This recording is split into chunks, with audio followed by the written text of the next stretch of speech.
Inyuma yo kuva muri leta zunze ubumwe za Amerika aho yari yagiye gufasha mu gikorwa cyo gushiraho indongozi z'abarundi muri Amerika zitorewe ku mugaragaro izuba riva mu kwezi kwa Ntwarante, Samuel Ndayiragije arongoye diaspora ndundi ku rwego rw'isi yahavuye inyuma yaho afata urugendo rumushikana muri Afrika y'Epfo ku mugabane wa Afrika, aho naho nyene ajanwe n'igikorwa cyo gushiraho indongozi z'abarundi biciye mu matora nk'uko bisanzwe bigenda n'ahandi, aho kandi bigaragara yuko ayo matora atunganywa ku mugaragaro uwari wese afise uburenganzira bwo kwitoza akitoza kugira ngo ashobore kuba mu ndongozi ziserukira abarundi baba mu gihugu kanaka.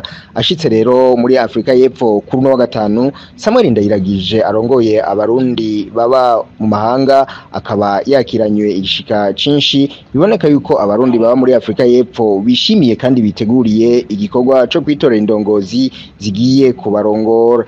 Baba rero abarundi baba muri ico gihugu biragaragara yuko mu nyifato yo kwakira Samuel Ndayiragije biteguriye ico gikorwa mu kanyamuneza kenshi kandi banacishimiye. Hano rero umuntu yoca yibaza mbega ninde canke ni bande bo bagiye kurongora abarundi baba mu gihugu ca Afrika y'Epfo. Isango nejo aho bukera igenekerezo rya gatanu ndamukiza niho aho umugwi canke ugiye kurongora abarundi baba muri Afrika y'Epfo bizomenyekana.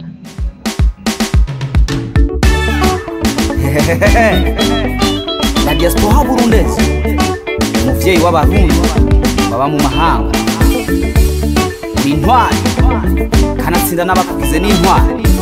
Regimo Music Club tuzokwama tukuyanga. One Burundi, one diaspora, one destination.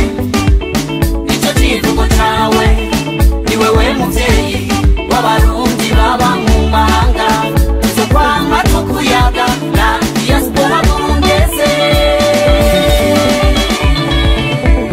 Diaspora y'Uburundi uri huriro ryiza, wegeranya abarundi babase ukabagira umwe, utaravye ubwoko canke igitsina, ni wowe navyo imigambwe ikanana madini, uri mwiza w'abisaramba simbatara mose diaspora.